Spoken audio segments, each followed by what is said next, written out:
Bapak, saudara-saudari yang terkasih, selamat malam. Terima kasih banyak untuk pelayanannya selama ini. Bersyukur sekali bahwa gereja boleh terus hidup, boleh terus eksis. Ya, bukan karena satu dua orang, bukan karena ada Romo aja di pastoran, tapi juga karena kemurahan hati umat, karena ada sukarela yang terus mengalir, yang Tuhan berikan di dalam hati masing-masing ibu bapak. Sekali lagi terima kasih banyak. Kita boleh tepuk tangan buat kita semua. Hari ini tentu yang namanya DP Pleno, kalau kita mendengarkan tadi ya pemaparan, motivasi, cek. Rasanya kita akan memiliki banyak mungkin perhatian, banyak hal yang ingin kita jelaskan. Tadi TSBP 1-5 kita akan sangat banyak sekali program yang akan bisa kita kerjakan, bisa kita jelaskan. Dari sekian banyak pelayanan yang ada, saya udah mengajak bicara teman-teman seksi. Saya ditugaskan oleh Romo Tio sebagai proses belajar tahun orientasi pastoral. Saya diminta untuk mendampingi kaum muda dari remaja sampai OMK. Di situ saya selalu mengajak teman-teman paroki itu misalnya seluas layar ini ya, atau seluas GKP ini. Silahkan dibayangkan paroki itu seluas ini. Lalu ada berbagai seksi, ada yang di sana namanya DPH, ada di sana korbit pewartaan, ada di sana namanya liturgi, ada namanya katekese, kitab suci, semuanya ada. Tapi apakah kita bisa menghandle semuanya? Jelas tidak. Lalu di gambar ketiga, saya tunjukkan di sana ada titik kecil. Mungkin bagian kita cuma hanya di kamera situ ya, di satu titik kecil pelayanan kita. Dan kita memang hanya bisa melakukan hal-hal kecil. Santa Teresa bilang, Santa Teresa dari Kalkuta, we cannot do big things, but I can do small things with great love. Ya, kita bisa melakukan hal kecil dengan cinta yang besar. Semoga itu yang menjadi spirit kita bersama. Hari ini saya hanya mengambil satu titik aja, ya, yang fokus. Tentu prosesnya nanti kita bisa lihat dari bigger picture-nya dulu, supaya kita paham kenapa nanti sampai pada action plan-nya, rencana tindak lanjutnya yang sangat spesifik. Ya. Maka sebagai kasih, sebagai korwil, lihatlah apa peranku, apa yang dalam kapasitasku bisa aku lakukan. Fokus saja di situ, dan kita percaya, yakin bahwa itu akan berbuah banyak. Amin. Amin ya. Biji gandum yang satu, kalau dia jatuh dan mati, akan berbuah limpah. Hari ini kita akan membahas tagline-nya ini. Biar anak-anak datang kepadaku. Ini sabda siapa? Sabda Yesus. Ya. Itu sabda Yesus, dia memanggilku. Anak-anak, kita akan fokus dalam peran orang tua dalam pendidikan iman anak. Apa bentuk konkretnya, kita ikuti pelan-pelan ya. Kita mulai. Pengantar perkenalan singkat tadi udah ya. Saya Frater Top. Sebenarnya saya sendiri masih belajar. Belum mengambil keputusan-keputusan besar. Yang saya bisa lakukan di sini sebenarnya adalah spreading awareness. Menginfluence kita supaya kita punya fokus yang tepat. Anak-anak seksi kepemudaan sudah saya ajak. Ada Russo di sini, selamat datang. Ya. Teman-teman rekat udah saya ajak, seksi panggilan, seksi PPA sudah saya ajak. Semoga berbuah. Sekarang kita lihat ya, apa daftar isinya. Cita-cita dan tujuan, langkah bersama, lalu kita masuk simpulan. Cepet aja, karena waktu kita, siapa ya di sini udah mau pulang, udah malam kan ya? Iya, saya udah ngantuk juga. Oke, kita lanjut. Cita-citanya apa sih? Cita-cita dan tujuannya. Gak lain dan bukan dalam pelayanan kita ya, demi kemuliaan Tuhan. Dan di dalam gereja Katolik ini, kita berharap apa? Gereja Katolik tetap lestari di Indonesia, dan tidak terjadi fenomena gereja kosong seperti yang sudah terjadi di berbagai belahan dunia. Amin untuk cita-cita ini? Amin ya. Lalu tujuan pertemuan ini apa? Tujuannya, kalau kita nggak mau gereja kita kosong, lantas apa yang harus dibuat? Gereja mesti relevan dan bermakna buat semua umat. Makanya kata Kaisa berjenjang, nanti yang akan kita bahas, itu penting banget, silakan diperhatikan. Kita lanjut. Langkah bersama. Disusun dalam model tanya jawab, pelan-pelan melangkah sampai pada tujuan. Kita lanjut ya. Kita mau melangkah bareng-bareng, kita lihat. Lantas siapa yang bertanggung jawab untuk melaksanakan cita-cita tadi? Jawabannya apa? Kita semua, dengan porsi dan peranannya masing-masing. Kita pribadi bisa berkarya apa? Tapi dengan adanya posisi misalnya sebagai kasih, tentu ada tanggung jawab yang lebih besar. Sebagai korwil, ada tanggung jawab lebih besar lagi. Kasih, korbit, romo, frater, ada tanggung jawab yang besar, ya. Ada tanggung jawab yang kita pikul. Silakan fokus saja dengan tanggung jawabnya dan kita percaya akan berbuah limpah. Ada semuanya, ada porsi dan peranannya masing-masing. Kita nggak membayangkan misalnya romo, tiba-tiba dia datang ke sekolah minggu, dia ngajar anak-anak BIA. Tidak membayangkan kan? Sangat sulit membayangkan itu. Sesekali ya boleh. Tapi romo punya porsinya yang nggak bisa diambil sama orang lain. Apa? Perayaan Ekaristi, sakramen tobat. Kasih, ada nggak peran khususnya? Silakan itu dilihat dalam seksi kita masing-masing, posisi kita masing-masing di dalam pelayanan ini. Pasti ada hal khusus yang hanya ibu dan bapak. Keputusan ada di tangan kita masing-masing. Ada peranan khusus kita. Yang kedua, apa langkah awal mencapai tujuan tersebut? Ya, kita semua punya peranannya, tapi gimana melihat peranan itu? Apa yang mesti diperhatikan? Lanjut. Kita akan memahami yang namanya katekese berjenjang. Mari kita punya paradigma ini ya, untuk melihat gambaran utuh pembinaan iman gereja kita. Lanjut. Jenjangnya itu kurang lebih ada 6. Sebenarnya bisa lebih banyak lagi, tapi 6 saja sudah cukup mewakili. Pertama ada dini dan anak usia 0 sampai 10 tahun. Berikutnya ada rekat, itu adalah remaja. Setelah komuni pertama sampai SMP, saya izin untuk melakukan modifikasi supaya kita jangan bingung ya. Ya. Bisa nanti anak usia 13 tapi dia udah SMA misalnya, diakselerasi misalnya. Atau usia 18 tapi masih anak SMP, bisa jadi. Tetapi secara kita ikuti saja jenjang pendidikannya. Supaya nanti misalnya melihat anak kita yang SMP, oh kamu masih rekat. Ketemu anak SMA, namanya OMK Junior. Silakan gabung ke sikapnya Alfon. OMK Senior yang udah kuliah dan kerja sebelum menikah. Silakan gabung ke sikapnya, sikap 1. Ada di koordinatori oleh namanya Rani. Keluarga muda, ya, orang tua dan selanjutnya sampai lansia. Keluarga muda, ada yang mungkin medior segala macam, sampai lansia. Next.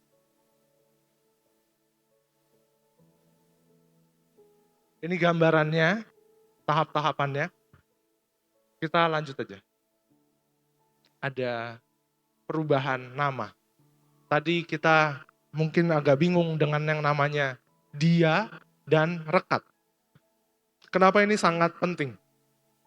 Perubahan ini intinya tadi itu ada yang di bawahnya itu adalah kriteria apa sih yang dibutuhkan oleh anak-anak, apa yang dibutuhkan oleh remaja. Tapi kenapa ada transformasi nama? Kenapa? Supaya kalau misalnya kita disebut BIA atau BIR, yang tergambar di kita itu apa? Bina iman anak, bina iman remaja. Mungkin yang tergambar adalah sekolahnya, sekolah minggunya. Kalau anak ngumpul itulah disebut BIA. Kalau remaja ngumpul itulah disebut BIR. Tetapi apakah remaja kita hanya yang ngumpul ini? Enggak. Di paroki kita ada 650 remaja menurut Biduk. Kalau misalnya hanya yang datang aja, paling 10, 15 setiap minggu. Yang 630 yang lain kemana? Apakah kita nggak bertanggung jawab atas perkembangan iman mereka? Ya enggak. Kita bertanggung jawab untuk mereka berjumpa dengan Tuhan. Demikian juga dini dan anak. Nggak cuma yang datang ke sekolah minggu. Pandangan kita mesti meluas. Setiap anak yang ada di paroki kita, setiap remaja di paroki kita, OMK, keluarga muda, atau apapun itu, setiap jenjangnya berharga. Setiap pribadi berharga untuk mendapatkan pembinaan iman yang baik, berjumpa dengan Tuhan Yesus. Itulah kenapa ini perlu diubah supaya pikiran kita tidak sempit. Kita lanjut. Lalu dari sekian banyak katekese berjenjang itu ya, hanya satu yang mau kita bahas hari ini. Kita mau bahas apa? Lanjut jawabannya. Katekese untuk dini dan anak. 0 sampai 10 tahun. Kita fokus saja hari ini untuk itu dengan waktu yang terbatas. Apa peran orang tua di sana? Lanjut. Apa sih? Lantas kita bertanya, kebutuhan anak-anak usia 0 sampai 10 tahun. Anak butuh blueprint yang tepat dan yang sangat penting adalah ekaristi. Boleh next sedikit? Ini. Anak-anak sekalipun masih anak-anak. Menurut penelitian psikologi, sudah ditemukan bahwa anak-anak adalah masa golden age perkembangan anak. Dan anak memiliki kemampuan belajar yang sangat tinggi, kemampuan menyerap yang sangat tinggi. Bayangkan, anak-anak kalau misalnya dari kecil dia udah diajarin cas-cis-cus bahasa Inggris, dia akan lancar berikutnya ya, cas-cis-cusnya pakai bahasa Inggris. Tetapi kita misalnya diajarin bahasa Korea sekarang, butuh berapa lama? Nggak mudah bagi kita. Bahasa Mandarin misalnya, nggak mudah bagi orang bahkan seusiaku yang masih udah muda gitu ya, atau apalagi yang udah lebih senior. Semakin sulit untuk menyerap itu. Tetapi anak-anak punya daya serap yang tinggi. Ya. Sorry. Maka anak di dalam hidup rohaninya perlu blueprint ekaristi. Sekarang saya minta kita membayangkan 20-30 tahun ke depan. Dari sekarang, ya. Sekarang, kalau misalnya bina iman anak, dulu sebutnya seperti itu, atau dini dan anak.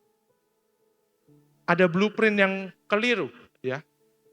Misalnya ketika hari Minggu, anak-anak diajak orang tuanya, yuk nak kita ke gereja. Oke, ya, ke gereja. Lalu orang tuanya pergi ke dalam gereja, anaknya ke ruangan yang disebut apa? Matilda misalnya. Dia nggak tahu Matilda itu apa, dia nggak tahu yang namanya gereja itu bentuknya apa. Pokoknya dia masuk ruangan, dia bertemu kakak-kakak yang megang mic begitu ya, ajak dia bernyanyi, ada TV, ada layar di sana, ada teman-teman, dia boleh nyanyi sebebas-bebasnya, dia boleh jingkrak-jingkrak, ada sih firman tapi sedikit sekali. Nanti kalau misalnya butuh berkat baru masuk ke gereja dia balik lagi. Kira-kira kalau blueprintnya yang tertanam, kerinduan hati anak yang tertanam seperti itu, 20-30 tahun lagi, apakah anak akan rindu ke gereja? Dia akan rindu, dia akan cari yang seperti tadi ini, yang ada di sekolah minggu tadi. Dia carinya apa? Yang ada nyanyi-nyanyinya, yang ada penyanyi di depannya, ada kakaknya. Itu bentuknya apa? Ada yang sebut worship leader. Maka jangan heran, jangan marahin anak juga, kalau nanti 20 tahun lagi, 30 tahun lagi, dia pergi ke teman-teman kita, ya, saudara-saudari kita yang lain.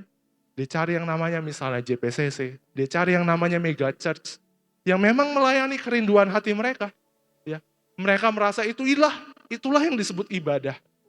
Ya, tapi kalau misalnya anak, sekalipun dia nggak ngerti apa-apa, nak, hari Minggu kita ke gereja, kita masuk gereja bareng-bareng. Dia nggak tahu misa itu apa, artinya itu apa, apakah pengorbanan, apakah itu sebuah persembahan syukur. Dia nggak tahu apa-apa, cuma dia duduk, kalau misalnya Romo lagi homili dia duduk, kalau misalnya konsekrasi, dia ikutan lihat kanan kiri pada menyembah semuanya, ya.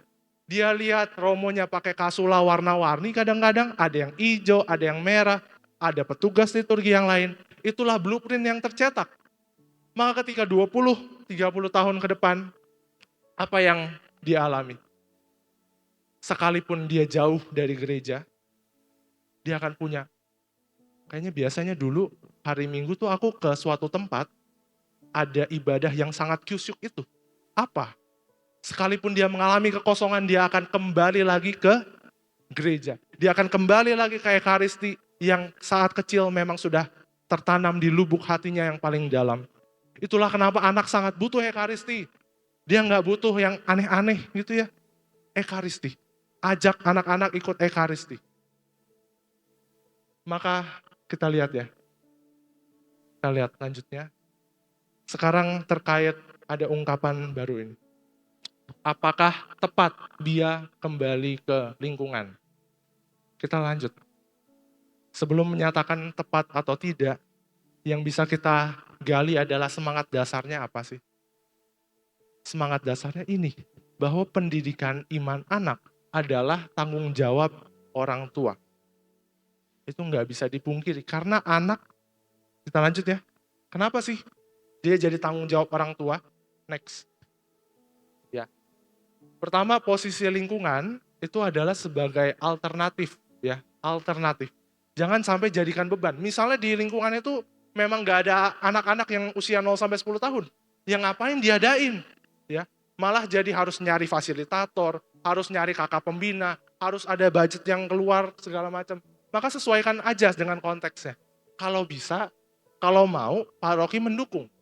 Tim BIA diwakili oleh Lamen di sini, dia nggak dihapus dari struktur paroki, enggak. Tim BIA paroki tidak dihilangkan, tetapi akan jadi tim support untuk menyediakan bahan pembinaan iman yang berkualitas, ya, yang berkualitas. Misalnya nanti ada boneka-boneka yang disediakan di gereja gitu ya, boneka tangan, itu bisa minta ke Lamen. Ada apa bahan-bahan yang menarik sesuai zaman, tanya ke Lamen. Dibawa oleh pembina BIA lingkungan ke lingkungannya. Paroki tetap mendukung. Lanjut. Ya. Lantas begini. Tadi kan pendidikan iman anak itu tanggung jawab orang tua. Lantas bagaimana, kan pertanyaannya gitu ya. Kok pendidikan iman kayaknya susah. Menyatakan iman itu seperti apa ya?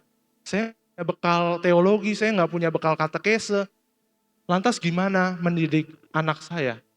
Jawabannya begini. Pertama, tentang istilah pendidikan iman. Apa itu? Pendidikan iman, saya tegaskan, tidak sesempit pengetahuan. Apalah gunanya anak-anak tahu arti warna hijau di dalam misa. Apa gunanya? Nggak ada gunanya. Nanti kalau dia tahu, syukur pada Allah. Tapi tidak sesempit pengetahuan, tetapi seluruh hidupnya. Pembinaan iman itu terkait seluruh hidupnya, karakternya. Kalau saya sering sebut hidup yang terinspirasi, ya. Hidup yang terinspirasi oleh iman. Bahkan ketika kita nggak menyatakan, nggak mengutip kitab suci, kita hidupnya terinspirasi oleh iman. Contoh, misalnya ketika Bapak Ibu melayani dengan sepenuh hati, ya, itu mencerminkan apa? Tanpa Bapak Ibu sadari, itu mencerminkan semangat Yesus sendiri yang mengorbankan dirinya untuk kebaikan sesama. Kalau anak misalnya mulai belajar, dia memberikan apa yang dia miliki, dia berbagi dengan kakaknya. Itulah pendidikan iman yang berhasil. Dia mau misalnya untuk sabar, ya, nggak cepet-cepet merengek minta sesuatu sama orang tuanya. Itu pendidikan iman yang berhasil. Lanjut. Gagasan utamanya seperti ini. Ini bisa dibaca sendiri. Intinya bahwa iman itu bertumbuh di dalam keluarga, ya. Komunikasi, keteladanan dari orang tua. Orang tua yang menjadi tanggung jawab utama. Di dalam keluarga inilah yang paling penting, ya. Ada 5 ini kurang lebih. Rasa aman, bernilai, dihargai, dipahami, dan dicintai. Kalau anak nggak dapat ini, nanti ketika dia melangkah ke tahap perkembangan berikutnya, dia akan misalnya nggak ada rasa aman. apa yang akan dialami ketika remaja? Dia nggak berani bergaul dengan teman-temannya, insecure. Dia ngerasa semuanya itu kok kayaknya jahat ya, orang tuh jahat, nggak bisa dipercaya. Maka dari hati, tentu kita bisa cari berbagai cara ya, dengan ketulusan hati orang tua, yakin dan percaya. Orang tua saya juga nggak tahu katekese itu apa ya, kitab suci itu apa. Dan saya yakin juga banyak orang tua yang nggak mengerti ya pengetahuan imannya. Tetapi dengan hati, dengan kerja keras, tercetak kita-kita yang hadir di sini, kita yang beruntung sudah mendapatkan ya pendidikan iman yang baik dari orang tua kita. Amin. Ya, kita lanjut. Seberapa besar peran orang tua untuk mendidik iman anak? Pertanyaannya begitu ya. Lantas gereja di mana nanti perannya? Itu juga jadi pertanyaan. Lanjut. Seberapa besar sepanjang usia sampai kita menutup mata? Itulah peran orang tua. Bahkan ketika nanti anak udah menikah, apakah orang tua lepas tangan sama sekali? Enggak juga. Dengan nasihat-nasihatnya, dengan doa-doanya minimal, kita terus mendukung anak kita supaya jadi pribadi yang semakin baik dari hari ke hari. Itu kan yang kita harapkan ya. Supaya gereja terus juga diisi oleh orang-orang yang semakin baik dari hari ke hari. Maka apa peran gereja sekarang? Berikutnya, sesuai jenjangnya. Kalau anak-anak, gereja mesti sesuai jenjangnya dan gereja mesti menarik dan relevan bagi umat, khususnya kaum muda. Ini tantangannya. Kerjasama orang tua dan gereja. Dari tadi, ya, untuk kita fokus di dini dan anak 0 sampai 10 tahun. Tugasnya, supaya ada kerjasamanya, orang tua membawa anak ke gereja, seperti yang tadi kita udah bahas. Memberi pengantar untuk ekaristi dengan sikap yang hormat, ya. Mengawal anak dari awal sampai akhir. Kalau misalnya anak ribut, begitu ya, ya jangan dibiarin. Ajak dulu keluar sebentar, ya. Diajak ngobrol, yakinlah, ya, udah dicoba berkali-kali, anak itu bisa diajak kerjasama dengan segala kesabaran, dengan segala ketulusan hati kita, bisa. Ya, survei membuktikan itu. Yang kedua, lantas gereja itu apa? Gereja menjadi tempat yang ramah, liturgi yang hidup dan memerdekakan misalnya, dan lain sebagainya. Kita mungkin masih sering mendengar, bukan sering ya, pernah mendengar misalnya, kalau Romo marahin anak-anak gitu ya, pas homili, itu yang di belakang siapa yang lagi ribut? Tentu di gereja kita tidak ada ya seperti itu. Puji Tuhan, Romo kita baik-baik. Amin. Ya. Maka ramah anak, nggak cuma Romonya aja ya. Kadang-kadang umat yang nggak tahu siapa, mungkin dia ngerasa doa saya terganggu begitu, malah marahin anak. Kamu kok ribut banget? Bisa jadi. Maka kita semua mesti bersinergi menjadikan gereja yang ramah anak ya, yang ramah anak. Kita lanjut. Maka kita sampai pada kesimpulannya ya. Kesepakatan bersama dan rencana tindak lanjut. Dari pemaparan ini, semoga kita bisa sepakati 3 hal ini. Satu visi. Kita berharap gereja lestari sepanjang zaman dan kita jaga bersama. Amin. Yang kedua, sadar peran di dalam pendidikan iman anak usia dini dan anak 0 sampai 10 tahun, peran orang tua sangat penting. Maka jangan sampai lupa peran orang tua untuk membina anak, jangan tergantikan.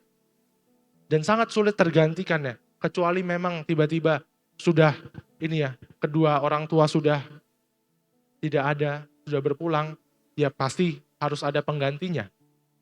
Tetapi kalau masih ada, jangan sampai itu digantikan. Jangan suruh pembantu yang jangan suruh kakak-kakak pembina yang ngurusin iman anak. Orang tua sendiri punya tanggung jawab itu. Karena akan jadi tidak sehat. Ya, akan jadi tidak sehat. Yang ketiga, kesepakatannya, mari kita sinergi seluruh. Tadi ya, contohnya dalam liturgi, jangan sampai cuma romonya doang yang dukung, jangan sampai cuma yang kita-kita di sini yang dukung. Maka sangat penting siapapun yang diundang ke sini bisa punya daya influence ya, juga menyebarkan, mewartakan yang baik. Semuanya mesti bergerak bersama. Apakah untuk 3 kesepakatan ini kita setuju? Yang setuju angkat tangan. Terima kasih, tepuk tangan buat kita semua ya. Sekarang rencana tindak lanjut ya. Oke. Tindak lanjutnya seperti ini. Orang tua silakan bawa anak ikut ekaristi. Silakan, ini ajakan yang paling konkretnya ini. Ini ujung tombaknya ya. Semakin banyak anak yang ikut ekaristi, lalu ingat tanggung jawab memberikan teladan dan kasih sayang di rumah. Ya, ikut ekaristi, tapi di rumah pun jangan ditinggalkan. Yang kedua, untuk umat Allah, yang praktisnya adalah ramah terhadap anak-anak dan keluarganya ketika ada di ekaristi, di luar, di lingkungan gereja juga, di lingkungan dan wilayah juga. Dan membuat liturgi indah dan nyaman bagi semua kalangan. Maka ini juga diajak misalnya untuk PPA, ya, bertugas dengan semakin baik, KUR ya bertugas dengan baik, bernyanyi dengan baik. Pemazmur, lektor ya, silakan kalau misalnya apapun itu, fokus dengan tugas kita, berikan yang terbaik, jadikan liturgi itu indah, nggak cuma sekedar tempelan-tempelan aja, ya. Ada PPA sebenarnya itu bisa menjadi ya bagian yang integral. Liturgi bisa indah karena para pelayan-pelayannya, kurnya juga, semuanya. Kita usahakan, karena anak-anak kita rasanya juga ada yang itu ya, PPA, dan kita sendiri mungkin lektor, pemazmur. Itu, kita sinergi semuanya, semoga lagi-lagi cita-citanya tadi ya. Lanjut, next. Terima kasih, dan yang terakhirnya kita bawa anak-anak kita untuk semakin dekat dengan Tuhan Yesus. Ingat sabda Yesus sendiri, biar anak-anak datang kepadaku. Amin. Bukan anak-anak datang ke sekolah minggu. Amin. Oke. Terima kasih banyak. Terima kasih, Pater. Bapak Ibu, berhubung waktunya sudah mepet, jadi nggak ada tanya jawab untuk Pater ya. Mau yang tanya jawab, japri aja langsung. Nomornya ada kok, ntar minta ke saya boleh.